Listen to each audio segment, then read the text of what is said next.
तो गाइज आज हम एक्सप्लेन करने जा रहे हैं एक ऐसे ड्रैकुला की कहानी जो आपने पहले कभी नहीं सुनी होगी। इसमें एक ड्रैकुला अपने राज्य और अपनी फैमिली को बचाने के लिए क्या क्या करता है ये जानकर आप शॉक रह जाएंगे। तो वीडियो शुरू करने से पहले अगर आपने हमारे चैनल को सब्सक्राइब नहीं किया है तो सब्सक्राइब जरूर कर लीजिए, जिससे कि आगे आने वाले वीडियोस की नोटिफिकेशंस आपको मिलते रहे। की शुरुआत होती है सन 1442 के एक सीन से, जहां हम देखते हैं तुर्की के एक सुल्तान ने 1000 ट्रांसिल्वेनियन बच्चों को उनके राजा से कर के रूप में लेकर अपनी फौज में शामिल कर लिया। तो यहाँ मैं आप सभी के लिए बता दूं, उस वक्त तुर्की की सत्ता चारों तरफ फैली हुई थी और सभी मुल्क उसी के अधीन थे। और इन 1000 गुलाम बच्चों को बेरहमी से पीटा गया, उन्हें बिना कुछ सोचे समझे कत्ल करने की तालीम दी गई उन लोगों का जो तुर्की हुकूमत को नहीं मानते थे। और उन 1000 लड़कों में से एक बड़ा ही महान योद्धा बना, जिसका नाम सुनते ही पूरी फौज कांप उठती थी, जिसका नाम था ब्लैड, जल्लादों का बादशाह और ड्रैगन का बेटा ब्लैड।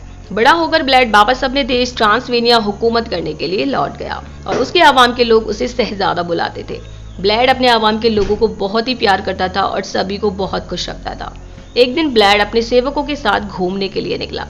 जंगल की एक नदी में ब्लैड को अपने दुश्मन यानी तुर्की लोगों का एक हेलमेट मिला, जो एक ऊंचे पहाड़ की छोटी सी नदी में बहकर आ गया था। उस हेलमेट को देखकर ब्लैड को लगता है कि तुर्की के गुप्तचर यहाँ पर जासूसी करने आए होंगे और वो पता लगाने के लिए अपने 2 साथियों को साथ में लेकर पहाड़ की चोटी पर चला जाता है, जहाँ उसे एक अंधेरी गुफा दिखाई देती है। और फाइनली वो लोग उस गुफा में अंदर चले जाते हैं और वहां पर उनको बहुत ही बड़ा हड्डियों का ढेर मिलता है। वो सारी गुफा हड्डियों से भरी हुई थी। अब ये देखकर ब्लैड को समझ आ जाता है कि ये काम इंसानों का तो बिल्कुल नहीं है।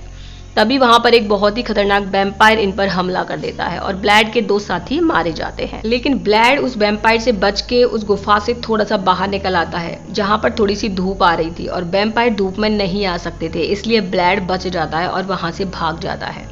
उसके बाद वो सबसे पहले चर्च के प्रीस्ट के पास जाता है और उन्हें सब बताता है और उस वैम्पायर के बारे में पूछता है कि वो कौन है। इस पर वो चर्च के प्रीस्ट उसे बताते हैं कि उस पहाड़ पर एक मॉन्स्टर रहता है जो कि खून का प्यासा है और उसी ने तुम पर अटैक किया है। वो मॉन्स्टर पहले एक इंसान हुआ करता था, लेकिन उसने अपनी शक्ति बढ़ाने के लिए शैतान से समझौता कर लिया और इसके बाद वो एक मॉन्स्टर या वैम्पायर बन गया। प्रीस्ट आगे बताते हैं कि बहुत सालों से वो उसी गुफा में कैद है। वो तब तक वहां पर कैद रहेगा जब तक कि वो अपने जैसे किसी ताकतवर और निडर इंसान को अपना खून पिला के अपने जैसा वैम्पायर न बना दे।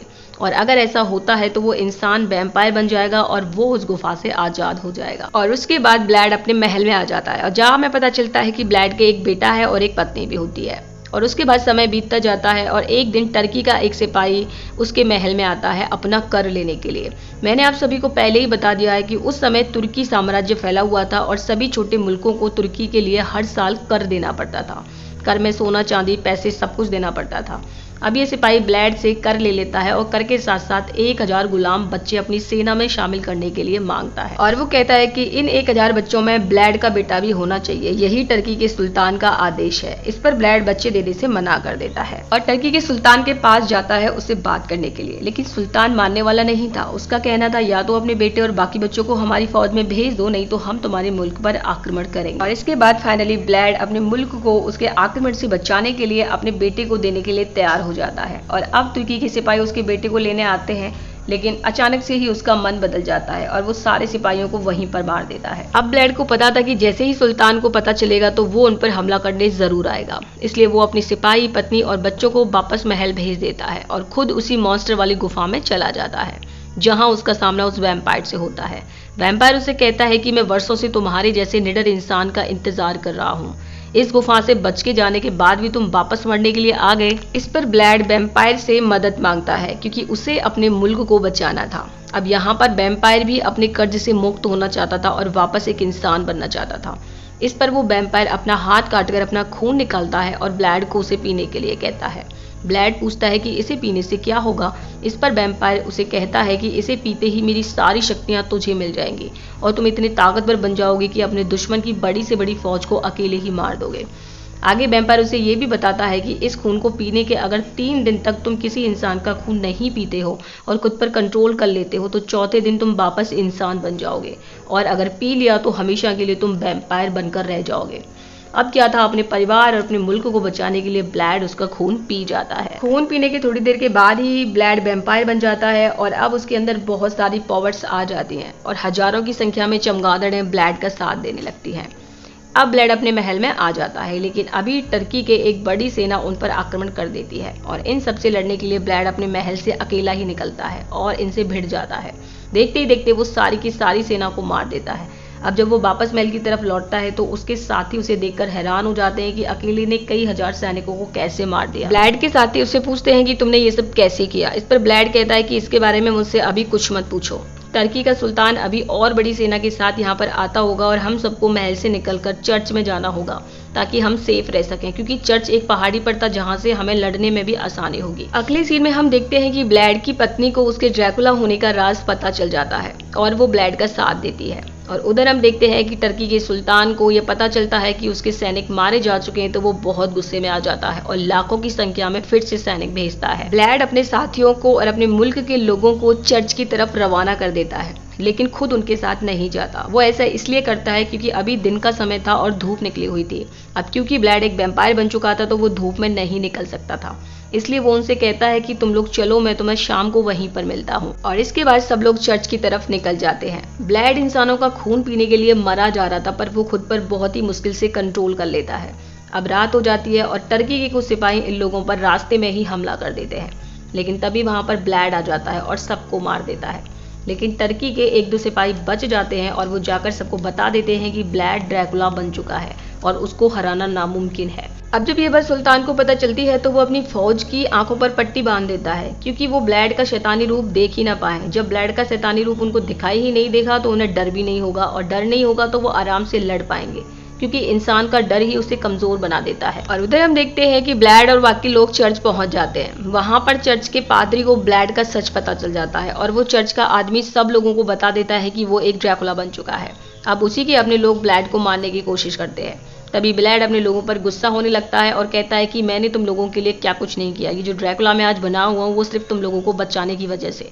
तभी ब्लैड की पत्नी वहां आती है और सबको समझाती है। फाइनली अब सब लोग समझ जाते हैं और वो ब्लैड का साथ देने लगते हैं। तभी वहां पर सुल्तान की सेना आक्रमण कर देती है और हम देखते हैं कि उस चर्च में बहुत सारी चमगादड़ें होती हैं और ब्लैड उन चमगादड़ों की मदद से अपनी पावर्स का इस्तेमाल करके सुल्तान की सेना पर अटैक कर देता है। और यहाँ पर इस मूवी में हमको एक बहुत ही जबरदस्त मजेदार फाइट देखने को मिलती है। ये फाइट सच में काफी इंटरेस्टिंग होती है। इधर ब्लैड उस सेना से लड़ने में लगा हुआ था और दूसरी तरफ हम देखते हैं कि सुल्तान के कुछ सिपाही छुपकर चर्च में चले जाते हैं और सबको मार देते हैं और ब्लैड के बच्चे को ले जाते हैं और उसकी पत्नी को पहाड़ से धक्का देकर नीचे गिरा देते हैं। ब्लैड अपनी पत्नी को बचाने की कोशिश करता है लेकिन बचा नहीं पाता। अभी भी उसकी पत्नी की सांसें चल रही थी। अब सब खत्म हो चुका था, ब्लैड के सारे लोग मारे जा चुके। अब उसकी पत्नी ब्लैड से कहती है कि तुम मेरा खून पी लो और मुझे काट लो, तुम्हारी शक्तियां कभी खत्म नहीं होंगी, चाहे कुछ भी हो जाए तुम्हें हमारे बेटे को बचाना ही होगा, मैं तो वैसे भी मरने वाली हूँ। अब दोस्तों हमें पता चलता है कि आज ब्लैड को बिना खून पिए तीसरा दिन था और अभी वो इंसान बनने वाला था और इंसान बनके वो अपने बेटे को कभी नहीं बचा सकता। इसलिए अब वो मजबूरी में अपनी पत्नी का खून पी लेता है और हमेशा के लिए वैम्पायर बन जाता है। इधर ब्लैड हमेशा के लिए वैम्पायर बन जाता है और दूसरी तरफ हम देखते हैं कि पहाड़ में रहने वाला बूढ़ा शैतान आजाद हो जाता है और अब ब्लैड अपने सारे लोगों को जिनकी सांसें अभी चल रही थी उनके लिए अपना खून पिला देता है, जिससे कि वो सारे लोग भी उसके साथ वैम्पायर बन जाते हैं। यानी वैम्पायरों की एक सेना खड़ी हो चुकी थी। और अब हम देखते हैं कि दिन का समय होता है और धूप निकल रही होती है। तभी ब्लैड अपनी शक्तियों से चारों तरफ अंधेरा कर देता है और अपनी वैम्पायर सेना के साथ मिलकर सुल्तान पर अटैक कर देता है और वो सभी मिलकर सुल्तान की सेना को मारकर उसका खून पी जाते हैं। उधर सुल्तान और ब्लैड में भी एक जबरदस्त फाइट होती है। आखिरकार काफी देर लड़ने के बाद ब्लैड उस सुल्तान को फाइनली मार देता है और अब सभी लोग मर चुके थे, बस ब्लैड का बेटा बचा था। अब सारे वैम्पायर मिलकर ब्लैड के बेटे को भी मारने लगते हैं, जिस पर ब्लैड उन वैम्पायर से अपने बेटे को बचाने के लिए लड़ता है। तभी वहां पर चर्च का पादरी आ जाता है और वो जिंदा बच गया था और वो ब्लैड के बेटे को अपने साथ ले जाता है और ब्लैड भी उसके साथ अपने बेटे को भेज देता है। और उनके जाने के बाद ब्लैड अपनी शक्तियों से किया हुआ अंधेरा हटा देता है और वहां पर धूप निकल आती है और जैसे ही धूप वैम्पायरों के ऊपर पड़ती है तो सारे वैम्पायर मरने लगते हैं और उनके साथ ब्लैड भी मरने लगता है। और धीरे धीरे हम देखते हैं कि सारे वैम्पायर मर चुके हैं, साथ में ब्लैड भी मर चुका है, लेकिन अभी ब्लैड की थोड़ी थोड़ी सांसें चल रही थी। तभी वहां पर वो चर्च का पादरी आता है और ब्लैड को अपना खून पिला देता है, जिससे कि ब्लैड वापस जिंदा हो जाता है। उधर ब्लैड के बेटे को सिंहासन पर बिठा दिया जाता है, यानी अब उस मुल्क पर ब्लैड का बेटा राज करेगा। उसके बाद हमें हजारों साल बाद का सीन दिखाया जाता है जिसमें दुनिया आधुनिक हो चुकी थी। तभी हम आधुनिक दुनिया में ब्लैड को देखते हैं, मतलब ब्लैड आज भी जिंदा है और वैम्पायर है। और इसी के साथ ये मूवी हो जाती है खत्म। तो दोस्तों आपको ये मूवी कैसी लगी आप मुझे कमेंट करके जरूर बताइएगा। तो मिलते हैं नेक्स्ट नई मूवी के साथ नए वीडियो में, तब तक के लिए बाय बाय।